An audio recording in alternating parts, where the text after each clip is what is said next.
उपमुख्यमंत्री अजित पवार यांनी पक्षामधील 2 महत्त्वाच्या नेत्यांना चांगलाच दणका दिलाय। नव्या प्रवक्त्यांच्या यादीमधून अजित पवार यांनी रुपाली पाटील ठोंबरे आणि आमदार अमोल मिटकरी यांना वगळलं। वारंवार पक्षविरोधी विधानं केल्यामुळे ठोंबरेंना डच्चू दिल्याचं बोललं जात आहे, तर भाजपवरती आगपाखड करणाऱ्या मिटकरींना अजितदादांनी पदावरून पायउतार केल्याची चर्चा आहे। महिला आयोगाच्या अध्यक्षा रुपाली चाकणकर यांच्या विरोधामध्ये रुपाली पाटील यांनी गेल्या काही दिवसांपासून रान पेटवलं होतं आणि असं असताना शनिवारी रुपाली पाटील यांनी अजित पवार यांची भेट घेऊन स्पष्टीकरण देखील दिलं। मात्र अजित पवारांनी ठोंबरेंचं डिमोशन केलंय, तर मारहाणीच्या प्रकरणामध्ये वादात सापडलेल्या सूरज चव्हाण यांना प्रवक्तेपद देण्यात आलंय। काँग्रेसचे ज्येष्ठ नेते विजय वडेट्टीवार यांनी परिवहन मंत्री प्रताप सरनाईक यांच्यावरती जमिनीच्या भ्रष्टाचारावरून निशाणा साधला। सरनाईक स्वतःच्या फायद्यासाठी शासकीय जमीन घेऊ शकतात का याची चौकशी व्हावी अशी मागणी देखील विजय वडेट्टीवार यांनी केली। तसंच मुंढव्यामधील जमीन घोटाळा प्रकरणावरून देखील त्यांनी अजित पवार यांच्यावरती निशाणा साधला। प्रताप सरनाईक इंटरनॅशनल स्कूलच्या नावाने ती जमीन घेतली आहे। शासकीय जमीन होती, त्यावर आरक्षण होतं, ते आरक्षण बदलल्या गेलं आणि ती कारवाई महिन्याभरात 1.5 महिन्यामध्ये पार पाडली गेली आणि ती सर्व जमीन त्यांच्या संस्थेला 4 कोटी 78 लाख रुपयाला वगैरे ती दिल्या गेली। मुळात असा प्रश्न आहे, मंत्री म्हणून स्वस्तामध्ये स्वतःच्याच संस्थेच्या नावाने ती जागा घेऊ शकतात का? त्या पदावर राहून त्याचा फायदा ते घेऊ शकतात का? अधिकाऱ्यांनी केला असेल तर कुठले चौक आणि कुठल्या ठिकाणी फाशी द्यायचं हे सुद्धा अजितदादांनी सांगून टाकलं पाहिजे। मग त्यांना आम्ही दोर तयार करून देतो, म्हणजे फास अडकला नाही पाहिजे म्हणून। जो दोषी आहे हे सगळं करणारा अजितदादांना माहीत नव्हता, तर मग त्यांचे पुत्र असू देत किंवा त्यांचे कोणी अधिकारी असू देत, हे जर हा प्रकार केला असेल, सर्व माहिती झाल्यामुळं जनतेच्या पुढे उघड झाल्यामुळं हे संपूर्ण प्रकरण किंवा ती जमीन परत करता आली, व्यवहार रद्द करता आला। जर ओरडत झाली नसती तर गुपचूपमध्ये 1800 कोटीचा माल गिळंकृत केला असताना। मुंबई क्रिकेट असोसिएशनच्या अध्यक्षपदी अजिंक्य नाईक यांची आज बिनविरोध निवड झाली आहे। अध्यक्षपदाच्या शर्यतीमधील इतर उमेदवारांनी माघार घेतली। अजिंक्य नाईक एमसीएचे अध्यक्ष म्हणून सलग दुसऱ्यांदा निवडून आले। प्रसाद लाड, जितेंद्र आव्हाड, विहंग सरनाईक, मिलिंद नार्वेकर, शाह आलम शेख आणि डायना एडलजी यांनी अध्यक्षपदासाठीचा अर्ज मागे घेतलाय आणि त्यामुळे अजिंक्य नाईक यांची या पदावरती बिनविरोध अशी निवड झाली। माजी मंत्री अब्दुल सत्तार यांना पुन्हा एकदा कोर्टानं दणका दिलाय। 2014 मध्ये मंत्री असताना सत्तार यांनी आमदार निधीमधून 16 लाख रुपयांच्या 2 अँब्युलन्स स्वतःच्या शिक्षण संस्थेला दिल्या होत्या। ही खरेदी नियमबाह्यरित्या केल्याचा आरोप असून कोणतीही शासकीय परवानगी न घेता या व्यवहाराला मंजुरी देण्यात आली असं सांगितलं जात आहे आणि या प्रकरणी न्यायालयानं रिपोर्ट सादर करण्याचे आदेश पोलिसांना दिले। राधाकृष्ण विखे पाटील यांच्या प्रतीक कदम या कार्यकर्त्याची ऑडिओ क्लिप सध्या व्हायरल होतीये। जो कोणी बच्चू कडू यांच्या तोंडाला काळं फासेल त्याला 3 लाख रुपयांचं बक्षीस दिलं जाईल, अशी ही ऑडिओ क्लिप आहे। पार्थ पवार यांच्या अमेडिया कंपनीशी संबंधित वादग्रस्त जमीन व्यवहाराच्या प्रकरणामध्ये बावधन पोलिसांची भूमिका आता संशयाच्या भोवऱ्यात सापडली आहे। शीतल तेजवानीला अटकपूर्व जामीन मिळावा म्हणून पोलिसांकडून तिच्या अटकेसाठी दिरंगाई केली जाते का, असाही सवाल उपस्थित होतो। याचं कारण म्हणजे बावधन पोलिसांकडे वैष्णवी हगवणे हुंडाबळी प्रकरणाचा तपास आहे। त्यावेळी देखील अजित पवारांचे पदाधिकारी आणि वैष्णवीचे सासरे राजेंद्र हगवणेसह धीर सुशील हगवणेच्या अटकेसाठी त्यांनी टाळाटाळ केली। त्यावेळेला पोलिसांवरती जसा राजकीय दबाव होता तसाच दबाव आता देखील असू शकतो असं बोललं जात आहे। मनोज जरांगे पाटील यांचे सहकारी गंगाधर काळकुटे यांना धमकीचा फोन आलाय, तर हा धमकीचा फोन धनंजय मुंडे यांच्याच कार्यकर्त्यांनी केल्याचा दावा काळकुटेंनी केला। दम असेल तर परळीमधल्या जगमित्र कार्यालयामध्ये ये अशी धमकी त्यांना देण्यात आल्याचं काळकुटेंनी सांगितलंय। ही कथित ऑडिओ क्लिप सध्या सोशल मीडियावरती व्हायरल होती आहे। बीडमधील सरपंच संतोष देशमुख यांचे भाऊ धनंजय देशमुख यांना धनंजय मुंडे आणि वाल्मिक कराडचा मुलगा सुशील कराड यांचा 20 कोटींचा ऑफर देणारा एक व्हिडिओ समाज माध्यमांवरती व्हायरल होतोय. शासकीय अंगरक्षक संतोष जाधव यांच्या समोर ऑफर दिल्याचं बोललं जात आहे. मनोज जरांगे पाटील यांच्या हत्येचा कट रचल्याप्रकरणी दोघा जणांना अटक करण्यात आली असून अटकेत असलेल्या आरोपी दादा गरुड याच्या दाव्याचा हा व्हिडिओ आहे आणि या कथित व्हिडिओची एबीपी माझा पुष्टी करत नाहीये.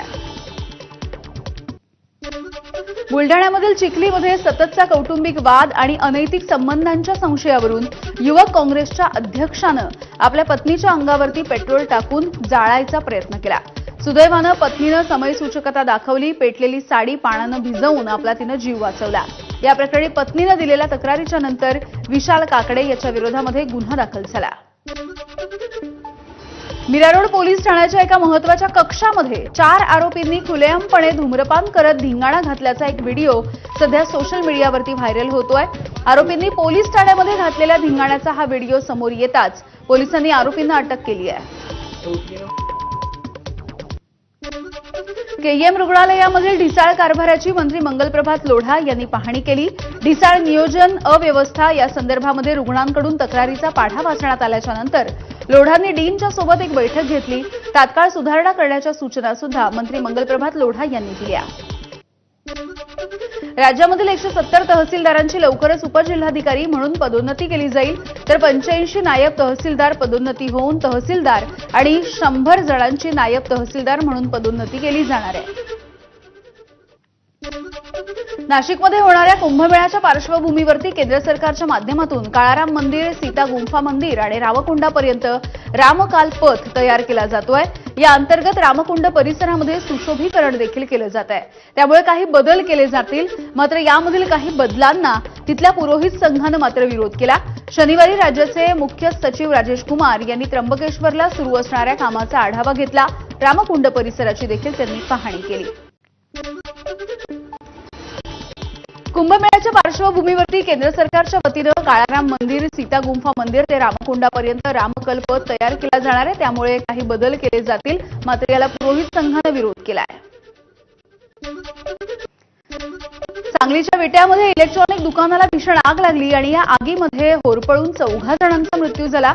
फ्रीज सिलेंडरचा स्फोट झाला आणि ही भीषण आग लागली, ज्यामध्ये 4 मृत्यू झालाय. यामध्ये 2 पुरुष, 1 महिला आणि एका लहान मुलीचा समावेश आहे. आगीवरती नियंत्रण मिळवण्यात यश आलेलं आहे. या घटनेमुळे विट्यामध्ये हळहळ व्यक्त होती आहे. पश्चिम विदर्भातली सगळ्यात मोठी बाजारपेठ म्हणून ओळख असलेल्या वाशिम कृषी उत्पन्न बाजार समितीमधील 2 दिवसांपूर्वी सोयाबीनच्या बीजवाई उन्नती वाणाला तब्बल 8,530 रुपये इतका उच्चांकी दर मिळाला. इतका दर मिळाल्याच्या पावत्या व्हायरल झाल्याच्या नंतर या वाशिम कृषी उत्पन्न बाजार समितीमध्ये आणि बाहेर वाहनांच्या लांबच लांब रांगा लागल्यात. यवतमाळ, जालना, हिंगोली, बुलढाणा आणि यवतमाळ, अकोला या जिल्ह्यामधल्या शेतकऱ्यांनी मोठ्या प्रमाणावरती आपलं सोयाबीन हे या ठिकाणी विक्रीसाठी आणलंय. रब्बी हंगामासाठी कांदा उत्पादक शेतकऱ्यांकडून तयारी सुरू करण्यात आली. कांदा बियाणं बोगस मिळत असल्यामुळे शेतकऱ्यांची फसवणूक होत असल्याच्या तक्रारी करण्यात आल्या. तर बोगस बियाणं विक्री करून शेतकऱ्यांची फसवणूक करणाऱ्यांवरती थेट परवाने रद्द केल्याची कारवाई करणार असल्याचं कृषी विभागानं सांगितलं. कोल्हापूरच्या रंकाळा तलाव चौपाटीवरती कचऱ्याचे ढीग आहेत. महानगरपालिकेनं कचरा न उचलल्यामुळे कोल्हापूरकरांकडून अनोख्या पद्धतीनं आता निषेध करण्यात आला. कचऱ्याची तिरडी बनवत त्यावरती मला कायमचा उचला असा मजकूर लिहून त्याची अंत्ययात्रा काढण्यात आली. महानगरपालिकेनं कचरा न उचलल्यामुळे कोल्हापूरकरांनी अनोख्या पद्धतीनं हा निषेध केला आहे. राज्यासह परराज्यामधल्या भाविकांचं श्रद्धास्थान असलेल्या साताऱ्यामधल्या पालीचा श्री खंडोबा मंदिर आजपासून पुढील 7 दिवस हे दर्शनासाठी पूर्णपणे बंद राहील. मंदिरामधील स्वयंभू शिवलिंगाला वज्रलेप करण्याचं तसंच धार्मिक विधी कार्य पार पडणार असल्यामुळे या कालावधीमध्ये हे मंदिर बंद राहील. तसंच सर्व धार्मिक विधी तात्पुरते थांबवले जात आहेत. त्यामुळे महाराष्ट्र, कर्नाटक, आंध्र प्रदेश इथल्या भक्तांचं श्रद्धास्थान असलेल्या मार्तंड देवस्थान मंदिर हे बंद राहणार असल्याची माहिती मंदिराच्या ट्रस्टींनी दिलेली आहे. सांगलीच्या आटपाडीमधील उत्तरेश्वर देवाच्या कार्तिक यात्रेमध्ये शेळ्या मेंढ्यांची 4 कोटी रुपयांची उलाढाल. यात्रेमधील पारंपरिक स्पर्धेमध्ये माडग्याळ बकरा ठरला हिंदकेसरी. यंदा 1200 पेक्षा अधिक शेळ्या मेंढ्यांची या ठिकाणी आवक झाली. रस्ते अपघातामध्ये मृत्युमुखी पडलेल्यांच्या नातेवाईकांना अवयव आणि उती दान करण्यासाठी प्रोत्साहन द्या, केंद्र सरकारचं राज्यांना आवाहन. सद्यस्थितीमध्ये मृतांच्या अवयव दानाचं प्रमाण 10 लाख लोकसंख्येच्या मागे केवळ 1 इतकंच आहे. तळकोकणामध्ये सध्या ओंकार हत्तीनं अक्षरशः धुमाकूळ घातलाय. यामध्येच ओंकार हत्तीला दांड्यानं मारहाण झाली, तसंच त्याच्यावरती सुतळी बॉम्ब देखील फेकण्यात आले. मात्र आता ओंकार हत्तीचा एक नवीन व्हिडिओ सोशल मीडियावरती व्हायरल झालाय. ओंकार हत्तीची शेतामध्ये अचानकपणे एंट्री होते आणि म्हशींनी आपला जीव वाचवण्यासाठी पळ काढलाय. अहिल्यानगरमध्ये बिबट्याच्या हल्ल्यामध्ये एका महिलेचा मृत्यू झाला. शेतामध्ये काम करणाऱ्या महिलेवरती या बिबट्यानं अचानकपणे हल्ला केला.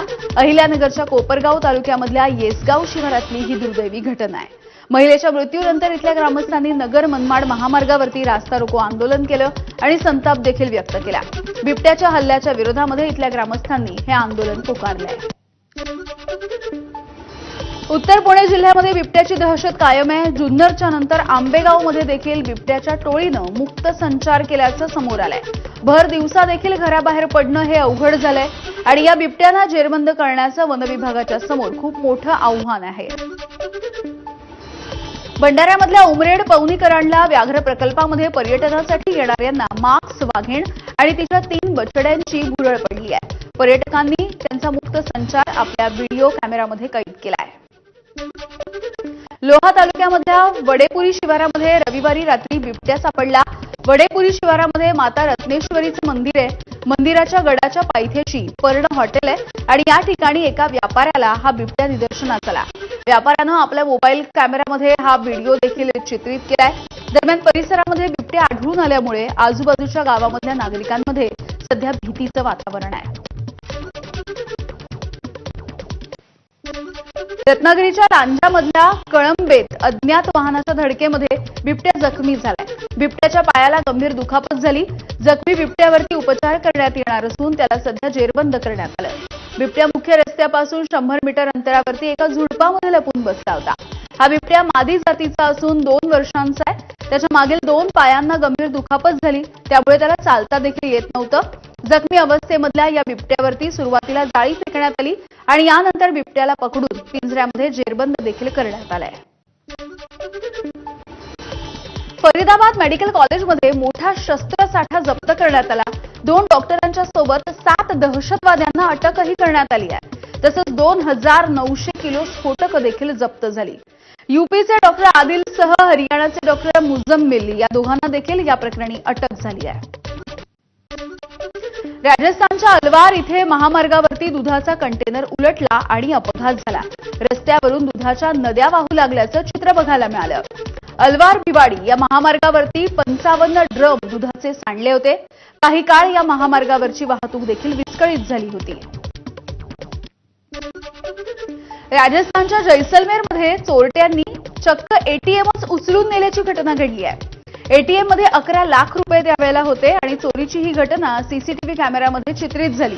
चोर एटीएम मधून पैसे चोरून घेण्यासाठी आले होते. चोरांना हे पैसेच काढता आले नाहीत आणि त्यावेळेला त्यांनी चक्क संपूर्ण मशीनच उचलून नेली आहे.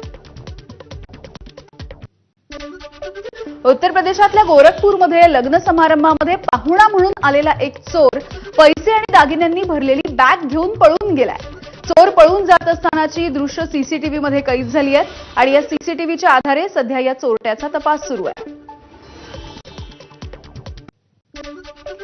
बातमी आहे फिलिपाईन्समध्ये सुपर टायफून फंग बोंग या वादळाचा कहर सुरू झालाय आणि या वादळामुळे 2 नागरिकांचा मृत्यू झाला. 10 लाख लोकांना सुरक्षित ठिकाणी स्थलांतरित करण्यात आलंय. या वादळामुळे लुझोन या बेटावरती मुसळधार पाऊस सध्या कोसळतोय.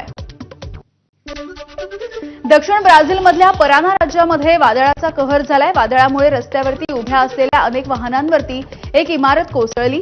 यामध्ये 400 पेक्षा अधिक जण जखमी झाले. उत्तर प्रदेशमधल्या फिरोजाबादमध्ये पोलिसांवरती दगडफेक झाली.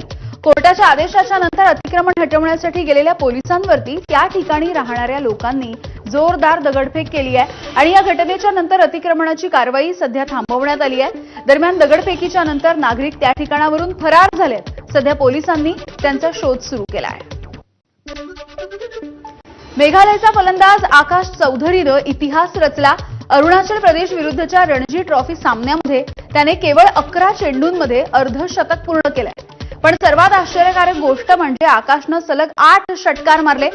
आकाशनं त्याच्या डावामध्ये अरुणाचल प्रदेशचा गोलंदाज लिमार दाबीच्या एका षटकामध्ये सलग 6 षटकार मारलेले आहेत. आकाशनं त्याच्या पुढील 2 चेंडूंवरती देखील 6 षटकार मारले.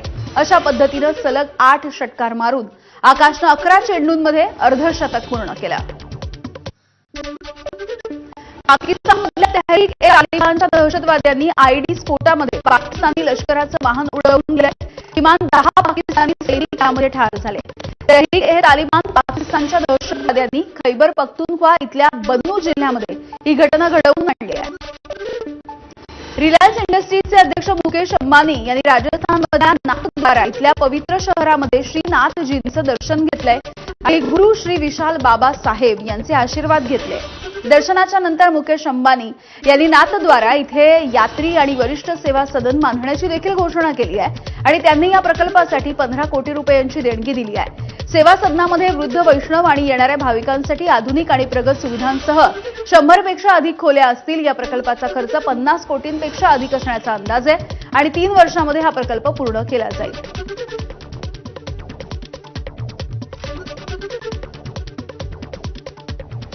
आणि यानंतर काही सविस्तर घडामोडी. पुण्यामधील गुंड